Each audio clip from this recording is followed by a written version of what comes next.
अस्सलाम वालेकुम। कैसे हैं आप सब लोग? उम्मीद है आप सब लोग खैरियत से होंगे। मैं भी बिल्कुल ठीक हूँ, शुक्र अल्हम्दुलिल्लाह। ये आज सैटरडे का व्लॉग है और आज मैं काफ़ी बिज़ी थी, जबकि मैं मोस्टली अक्सर सैटरडे को इतना बिज़ी होती नहीं हूँ, क्योंकि मेरे हस्बैंड की छुट्टी होती है और वो बच्चों को भी खुद ही ले आते हैं, छोड़ आते हैं और मैं सैटरडे को फुल यानी कि डेज़ होती हूँ। तो बस उठ के नाश्ता वगैरह बनाती हूँ और सफाई वगैरह की, और बस फिर सैटरडे को ऐसा होता है कि ये अक्सर बाहर से ही खाना वगैरह भी ले आते हैं, रात का डिनर भी ले आते हैं। तो आज ऐसा हुआ कि एक तो सुबह इनको कॉल आ गई कि जी आपने 5 बजे वहाँ पे पहुँचना है, ड्यूटी ज़रूरी है। तो फिर मैंने ही उनको बच्चों को छोड़ा वगैरह। फिर जब मैं वहाँ से आई तो आने के बाद में मेरी नींद जो थी वो बिल्कुल उड़ चुकी थी। तो फिर मैंने अपना एक सूट सिलाई करने के लिए निकाला हुआ था, जो कि मैंने मंडे को बैठना था सिलाई करने के लिए, लेकिन वो मैं निकाल के सुबह ही बैठ गई। और बस फिर यहाँ पे मैं अपना सूट सी रही थी और ये मैंने इस्त्री करना था, थोड़ा सा उसका गला वगैरह बिठाना था, आयरन करना था, तो मैं लेके आई थी, आप लोगों को दिखा भी रही थी साथ साथ। और यहाँ पे मैंने सिलाई कर लिया था।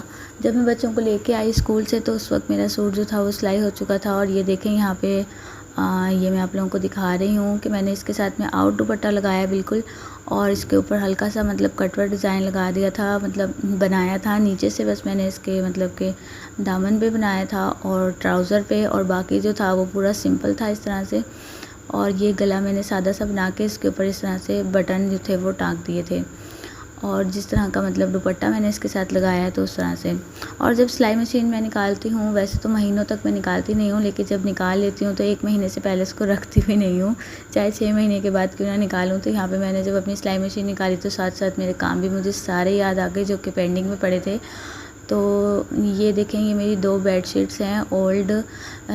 एक का ये जो मैं आप लोगों को मतलब प्रिंटेड दिखा रही हूँ थोड़ी सी, इसके जो फ्लावर्स हैं तो इसका थोड़ा सा कलर डल हो गया था मेरा यानी कि बेडशीट का। और एक जो थी ये वाइट वाली, तो इसका यानी कि ये थोड़ी सी जल गई थी यहाँ से। एक्चुअली ऐसा हुआ था कि जब मैंने इसको धोया था एक दफ़ा तो इस पर इस तरह से ब्लू ब्लू से कुछ मतलब किसी कपड़े का कोई वो लग गया था, जिसकी वजह से मैंने इसको फिर अपनी यानी आयरन वाली टेबल पे बिछाना शुरू कर दिया था। और फिर ये मुझसे जब जल गई तो फिर मैंने इसको बिल्कुल साइड पे कर दिया। तो फिर ये दोनों जो बेडशीट थी ये मतलब ऐसे ख़राब हुई भी रखी हुई थी, क्योंकि उसके भी कलर डल हो गए थे। वो मैं डालती भी थी मतलब बिछाती थी तो वो बस एक ही दिन मतलब चलती थी, उसके बाद ऐसा लगता था कि बहुत ज़्यादा गंदी हो गई है, तो फिर मैं उसको फ़ौरन से उतार देती थी। तो फिर ये दोनों मतलब ऐसे ही पड़ी हुई थी, तो मैंने सोचा चलो क्यों ना मैं इनको मतलब अपने बेड का जो मेरा मैट्रेस है वो मतलब उसका गद्दा काफ़ी ज़्यादा मतलब उसका जो कवर था बहुत ज़्यादा ख़राब हो गया था, तो मैंने सोचा उसके मतलब के उसका कवर बना देती हूँ। तो मैंने सिंपल यहाँ पे मतलब 3 तरफ से इसकी सिलाई लगाई और इसको मतलब मैट्रेस में डाल दिया। पहले मैंने इसकी लंबाई और चौड़ाई जो थी वो नाप ली थी, उसके बाद में मैंने फिर भी मतलब उसका एक जो मेरी बेडशीट थी वाइट वाली उसको जो जली हुई थी उसको मैंने साइड से कट करके तो मैंने इस तरह से इनको जोड़ लिया था। और फिर जो मतलब एक साइड वाला जो रह गया तो उसको मैंने हाथ से स्टिच कर दिया था। तो जब मैं स्टिच कर रही थी तो बच्चे मुझे बहुत ज़्यादा तंग कर रहे थे साथ साथ, लेकिन मैं कर ही जा रही थी काम क्योंकि मैंने करना ही था। तो खैर यहाँ पे मेरा जो था ये काम हो गया, लेकिन भूख बहुत ज़्यादा लग गई थी क्योंकि सुबह से उठे उठे मैं ये सब कुछ कर रही थी। 6 बजे से उठी थी इन लोगों को स्कूल छोड़ने के लिए, तब से बस एक भी मिनट यानी कि सुकून नहीं मिला था।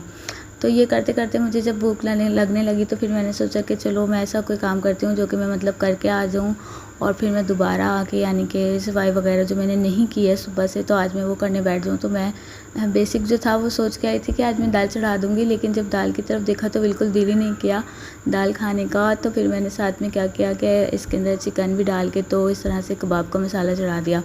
तो ये यहाँ पे मेरे पास में मैंने बस एक प्याली जो थी वो दाल डाली थी, और मेरा तकरीबन 350 ग्राम चिकन था वो मैंने इसमें शामिल कर दिया था।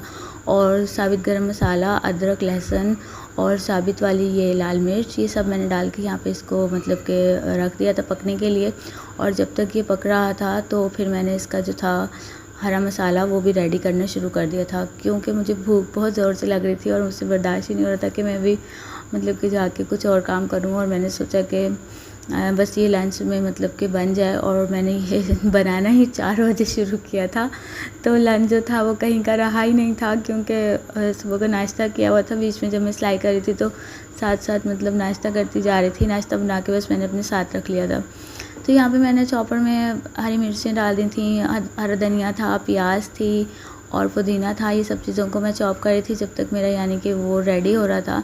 लेकिन फिर भी मुझसे बर्दाश्त नहीं हुआ, तो फिर मैंने साथ में जो थे वो थोड़े से फ्रूट्स कट कर लिए, क्योंकि बच्चे भी उठ गए थे सो के, और जब मैं यानी कि काम कर रही थी तो वो लोग उठ गए थे। तो फिर मैंने कहा चलो ये लोग भी खा लेंगे। और फिर ये हुआ कि मेरे हस्बैंड भी आ गए, और वो मुझे देख के यानी कि बहुत परेशान हो गई कि क्या गन मचा के मतलब मैं बैठी हुई थी, क्योंकि जब मैंने मैट्रेस उठाया तो उसके नीचे से यानी सफाई वगैरह करने लगी और उसका यानी कवर वगैरह उतारा। तो फिर मैंने सोचा सारे मतलब तकियों के भी, पिलो के भी सारे कवर उतार दिए, और जो मतलब और भी यानी कि जितने काम थे वो सब फैला लिए। और अभी तक वो सब वैसे का वैसे ही था, तो मुझे भूख भी लगी साथ में, तो मैंने सोचा यार थोड़े से फ्रूट्स ही काट करके वही खा लूँ, क्योंकि अभी जो मतलब मैंने जो पकने के लिए रखा था उसमें तो बहुत टाइम था, और मैंने ये सोच के रखा था कि अभी मतलब जल्दी से बन जाएंगे। तो मैं ये सोच रही थी कि मैं चलो शाम तक मतलब कुछ ना कुछ हम खा लेंगे।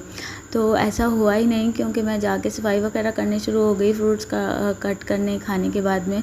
और फिर मैंने ये यानी कि जब यहाँ पर अपना यानी कि मसाला वगैरह बनाया और कबाब वगैरह बनाए, तब तक रात हो गई। और आज मैं सोच रही थी कि मेरे हस्बैंड के सामने ना मुझे मतलब डांट पड़ने वाली है उनसे, क्योंकि ऐसा होता है कि मैं कभी भी कबाब ना इस तरह सादे नहीं बनाती, क्योंकि सादे कबाब किसी भी चीज़ से खाए नहीं जाते। तो मैं ये सोच के परेशान थी कि अब मैं इनके बर्गर बनाऊँ, यार मेरे अंदर तो ताकत ही नहीं खड़े होने की, मैं क्या करूँ। बाहर से अगर मतलब रोटी वगैरह कुछ मंगवाती हूँ तो वो तो बिल्कुल भी नहीं खाई जाएगी, और मैं बस इनको खड़े खड़े सोच रही थी और फ्राई कर लिया था। फिर जब मैंने इनको फ्राई कर लिया तो फिर साथ में मैंने इनके रायता बना लिया, और मतलब थोड़ा सा यानी कि सलाद वगैरह कट कर लिया। तो फिर मैंने सोचा कि यार मैं ऐसा करती हूँ कि खा ही लेती हूँ, तो एक दो मैंने यहाँ पे खड़े खड़े खा लिए, और साथ में फिर हाँ तैयब आज आ गए, उन्होंने कहा कि हमें तो भूख लग रही है क्योंकि रात हो चुकी थी। तो फिर मैंने उन दोनों के लिए सोचा कि मैं पराठा बना देती हूँ, और उन दोनों को जब मैंने पराठा बना के दिया तो फिर मैंने सारे ही पराठे बना लिए।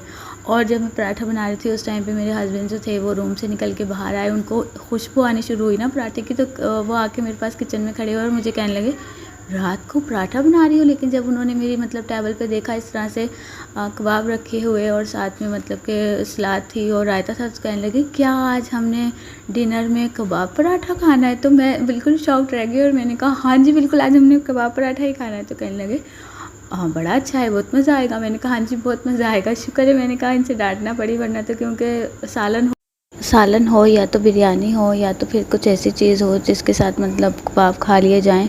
खाली रोटी के साथ में कबाब खाने तो मुश्किल थे, तो फिर भी लेकिन हमने खा ही लिए। तो आज नीचे से बहुत ज़्यादा आवाज़ आ रही है, मुझे समझ नहीं आ रहा कि रात के 2 बजे मैं वॉइस कर रही हूँ उसके बावजूद भी इतनी ज़्यादा आवाज़ कैसे आ रही है।